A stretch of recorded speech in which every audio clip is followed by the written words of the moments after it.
आप देख रहे हैं न्यूज फर्स्ट नेटवर्क, आपके साथ आपकी आवाज। जय महाराष्ट्र सर्वांना। आज शिरगाव जिल्हा परिषद गटामध्ये 2 पंचायत समिती आणि 1 जिल्हा परिषद या गटाचे आज आम्ही ते फॉर्म भरणार आहोत। आदरणीय आणि वंदनीय बाळासाहेब ठाकरे आणि पक्षाचे पक्षप्रमुख आदरणीय उद्धवजी ठाकरे, युवासेना प्रमुख आदरणीय आदित्य ठाकरे यांना सर्वांना मानाचा मुजरा करून आज शिरगाव गटाचे उमेदवार आस्था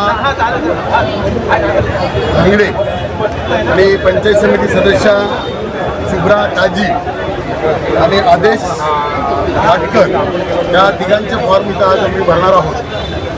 खऱ्या अर्थानं बऱ्याचशा लोकांना असं वाटत होतं की बाबा उद्धव बाळासाहेब ठाकरे या पक्षाचं काही आता इथं अस्तित्व राहिलेलं नाही, परंतु आदरणीय उद्धवजी साहेब यांनी मुंबईमध्ये जवळ 70 ते 72 जागा जिंकून ते दाखवलेलं आहे की पक्ष अजूनही आहे तसाच आहे। या पक्षामध्ये जे कार्यकर्ते जे बाळासाहेबांच्या सूचनेला मानणारे होते ते आजही जागेवरच आहेत। त्याच्यामुळे जे आत्ता आपले उमेदवार इथं उभं राहिले त्यांना घाबरण्याचं काही कारणच नाही आहे, कारण सगळ्यांना माहिती आहे की सगळ्यांचं मतदान हे सर्वांचं आपल्याला मशालीला होणार आहे उद्धव बाळासाहेब ठाकरे पक्षाच्या पक्षाला। तरी कुणीही माझं असं म्हणणं की कुणीही घाबरून न जाता प्रत्येकाच्या दारात जाऊन आपण प्रचार केला पाहिजे।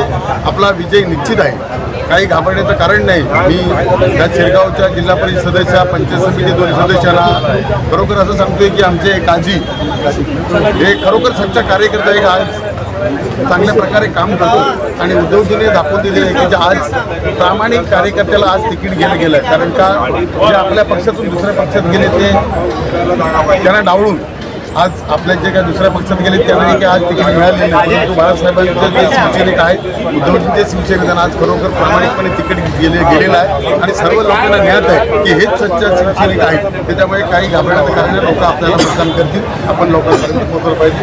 धन्यवाद। जय हिंद, जय महाराष्ट्र। प्रत्येक जनतेला आम्ही आश्वासन करतो की आम्ही समस्या सोडवण्याचा प्रयत्न पूर्ण करू आणि प्रत्येक महिन्याला 1 दिवस जनतेत जाऊन जनतेचे प्रश्न आहेत ते हे करून सोडवण्याचा प्रयत्न करू, एवढं आम्ही एक वचन देतो जनतेला।